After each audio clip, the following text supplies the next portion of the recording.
Microphones and Monsters is a Creative Type of production. Special thanks to Meade and Patrick T. Arsenault, our executive producer level supporters from Patreon. And of course, thank you to all of our listeners and other levels of patrons. Without your support and continued love, we wouldn't be able to do what we do.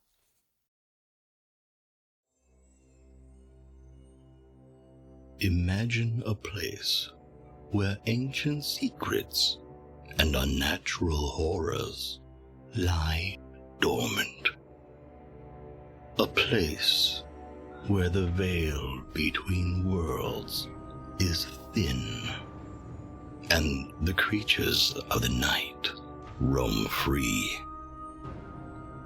On Microphones and Monsters, a ragtag crew of travelers sets sail for one such destination. But beware, dear listener, for the horrors of Fawzine are not for the faint of heart. The pact with the ghouls had been honored for countless generations. They would never jeopardize that. This is clearly the work of starved renegades, and with a pointed look at Lothar, the magistrate leaves the stockade.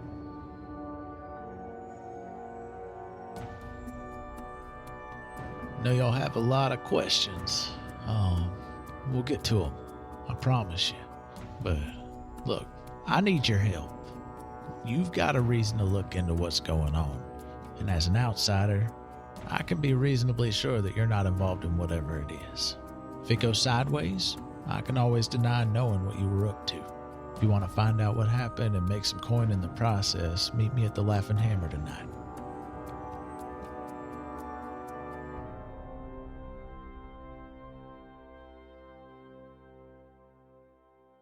That is the end of that chapter. And you end of the chapter. You level up. Woo. Hey! All right, I'm done. This is completely unexpected. And Definitely didn't prep for this. I need to roll my health. Would we take a no, that's a mistake. Would we take a long rest in between or I guess I could take a short rest. I'm down some hit points still for some reason. I mean, you would have been hit, so I think you got hit, didn't you? By the ghouls? Yeah, pretty sure I did. Yeah, I'm like 23 hit points now. My max is 56. Yeah. Yeah, because they kept hitting you. Because you were really drawing their attention. I mean, I can do a short rest and just burn all the hit die to get back up. Y'all have already walked around town and stuff, so I imagine at this point you'd want to, after what just happened, getting ready for tonight to meet up, then, I mean, you would have enough time, because this is in the morning. Mm-hmm. I'll do like just like you don't have to sleep, but you can rest at the end for 5 8 hours.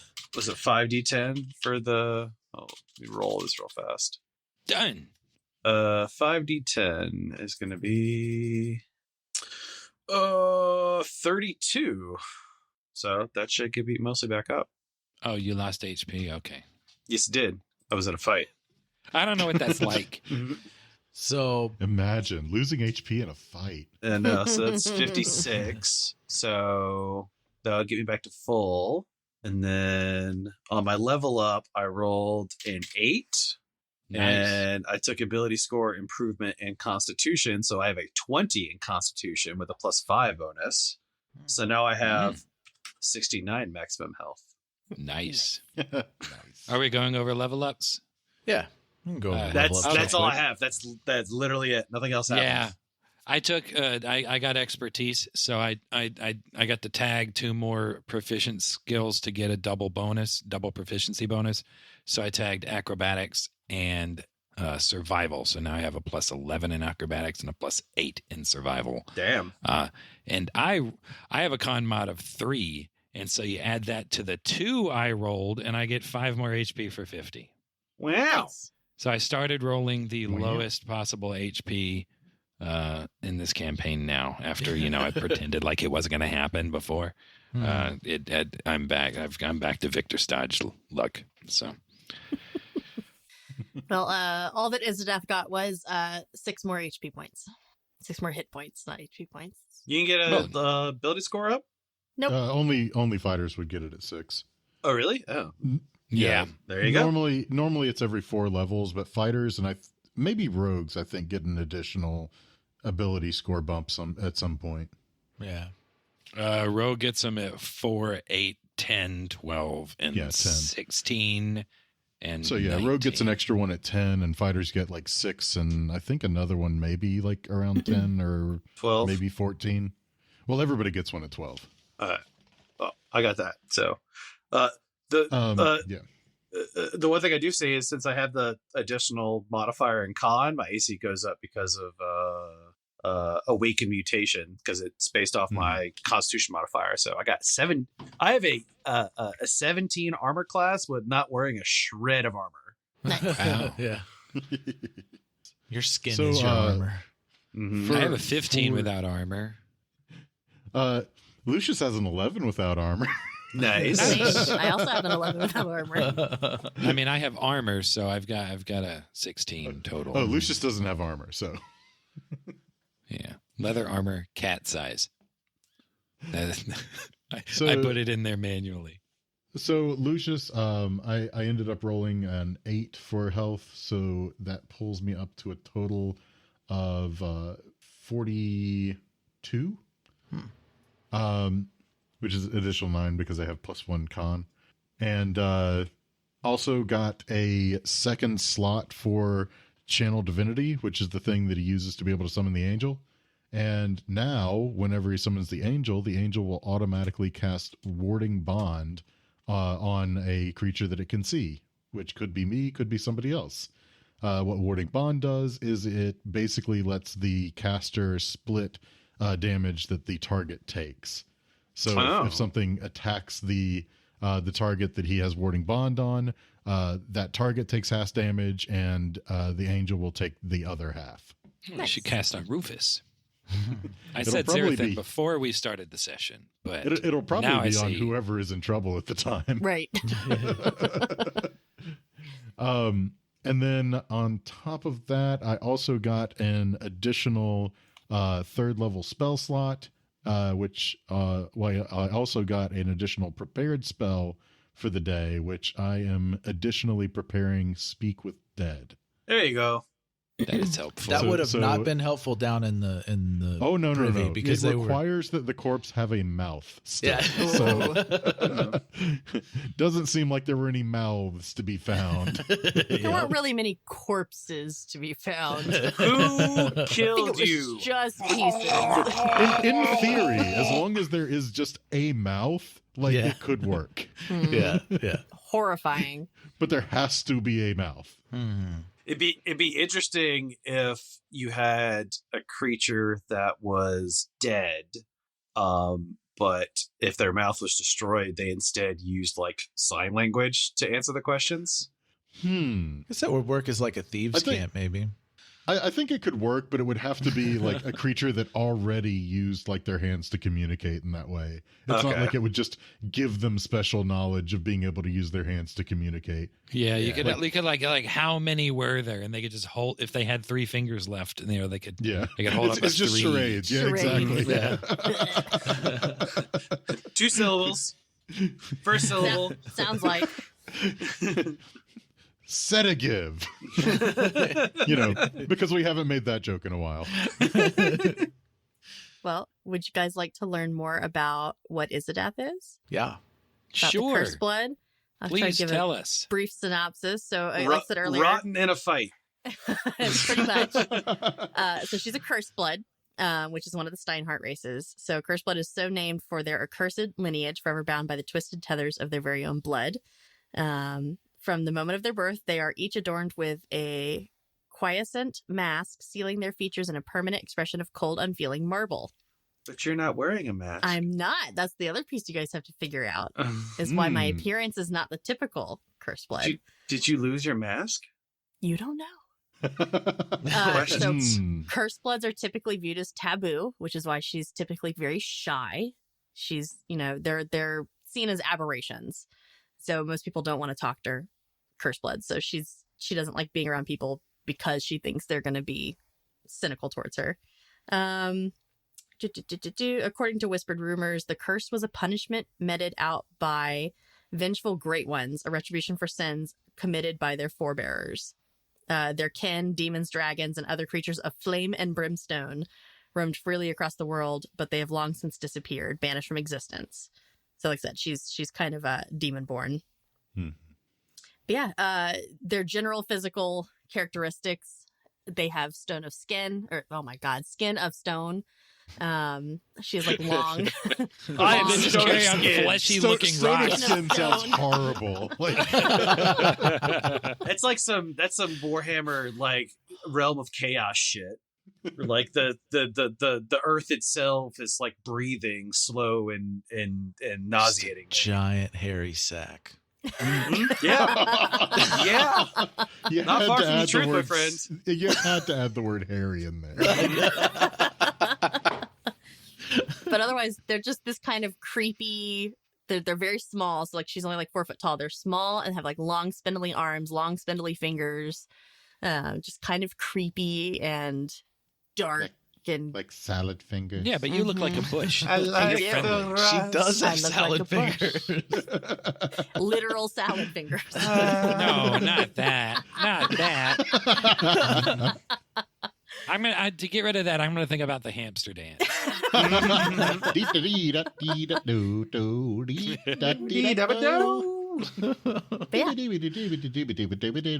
Careful, we'll get copyright strike. Oh no! by Hampton the hamster. Well, technically they ripped that off from Robin Hood. I know. I know. But they released like a single, I think. Was there anything else for Izzy? I think that's it. Okay. That's about. That's the and synopsis of what she's figured out, and then again with Shillelagh, she's got some druidic things going on. Did you say how much HP you got? She's a bit druish. I only got 6 points. Druish. So I'm at 39.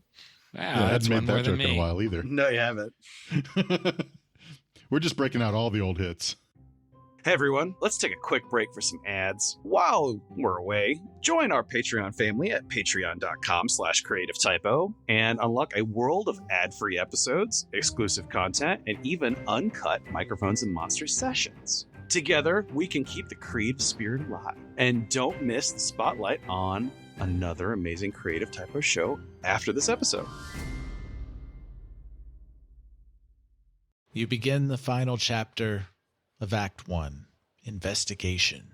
You starting at the Laughing Hammer, meeting with your newest ally, Captain Lothar Wenza of the Farzine Watch.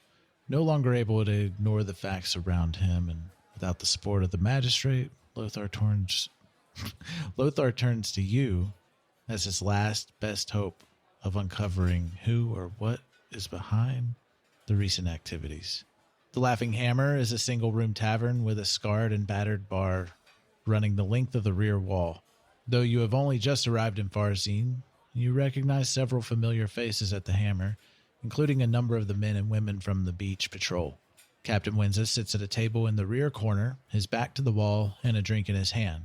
As you enter the Hammer, all eyes turn to you, and there is a noticeable lull in the quiet conversations of the patrons.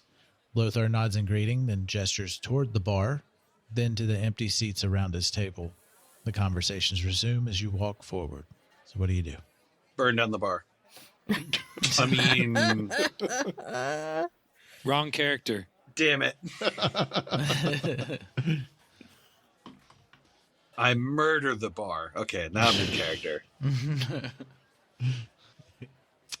I mean, Xerothin walks into a bar. Yeah. You all walk. Roll initiative. Right. Are you all going to the bar, or are you talking about Izzy can't. getting Izzy's drinks? minor. Like, I mean, I don't get drinks. He gestured so. towards the bar, gestured towards the seats in front of him, Okay. and he's got a drink Lucius, already. I will sit at the Lucius will bar. approach the bar. Yes. Lucius, can you give me some water? Oh yes, certainly.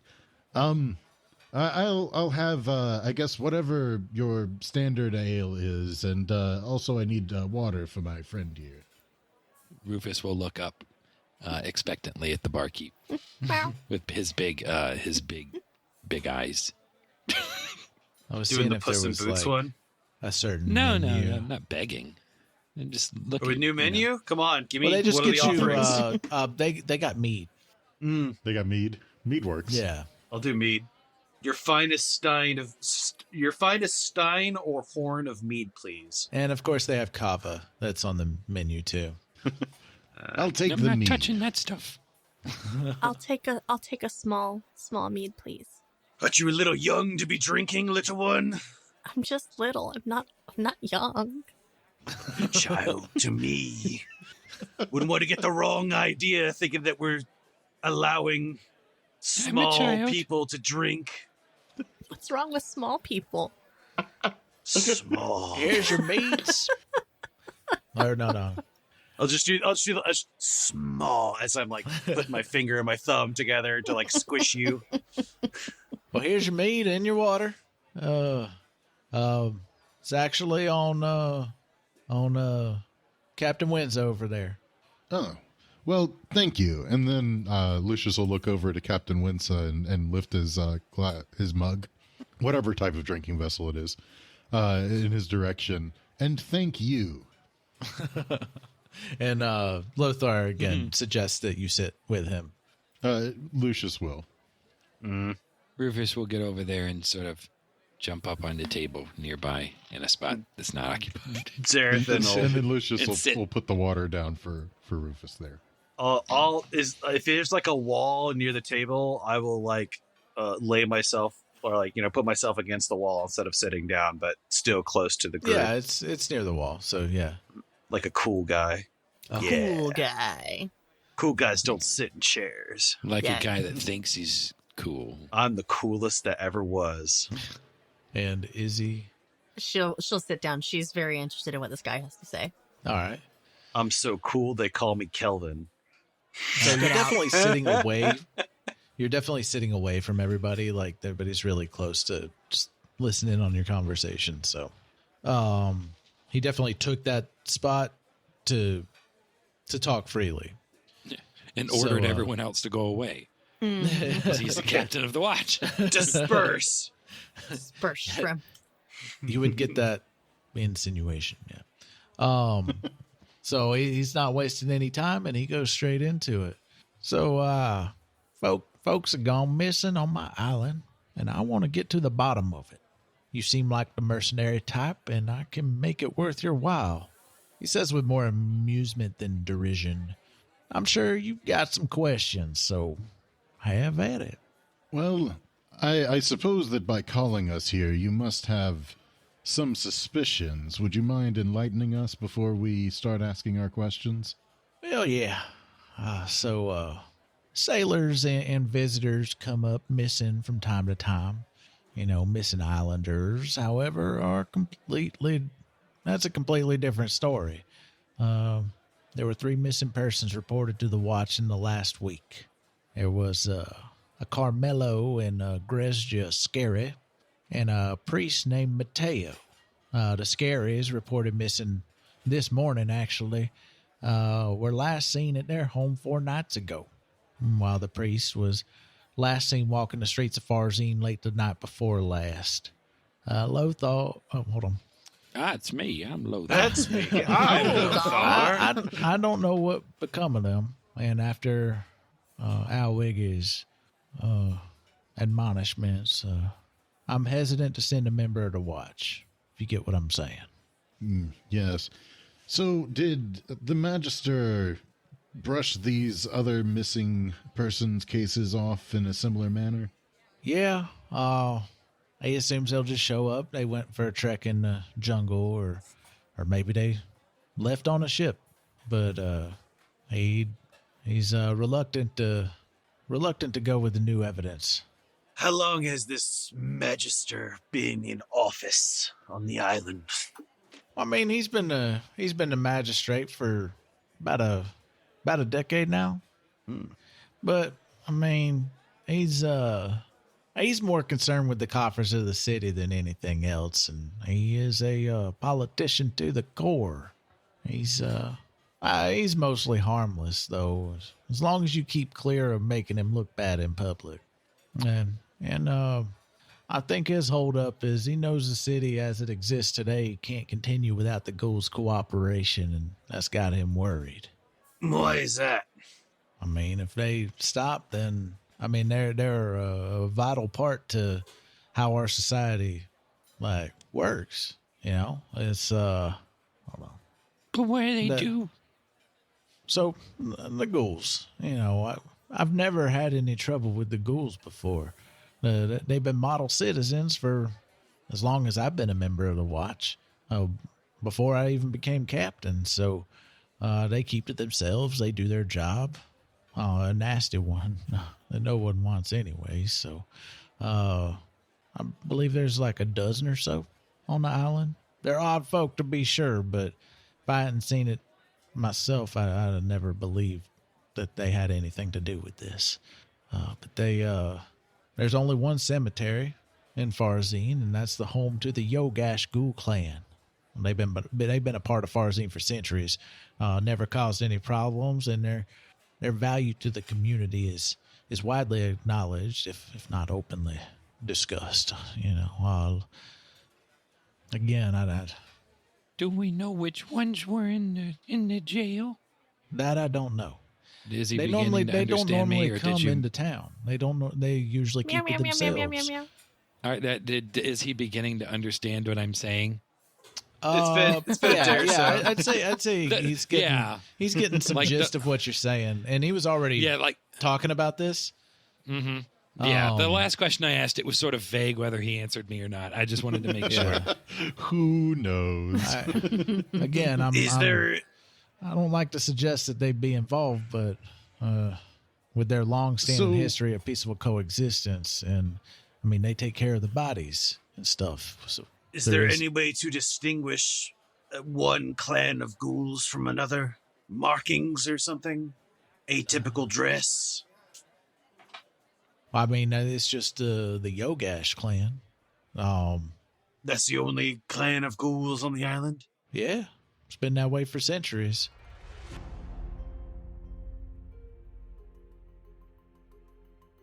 Join us next time on Microphones and Monsters, Ghoul Island. Yeah, and this is why I think that y'all would be great people to investigate that, especially it being an outside source and you have no involvement either way, other than your victim to what just happened. Is the eyeball in there safe to eat? Well, Won't get hurt. It is just a pickled fish eyeball, so as long as that is okay with you, then I don't think there's any ill effect from consuming it. They do normally do this with human eyes, however.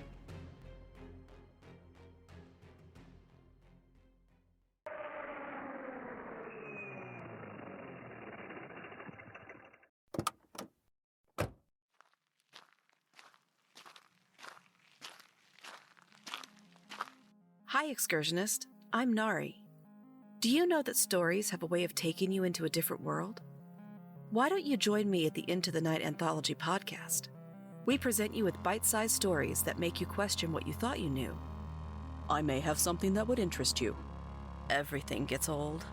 So someday, as long as it's cared for, any item will become an antique that includes you and me, and sometimes terrify you with what you didn't.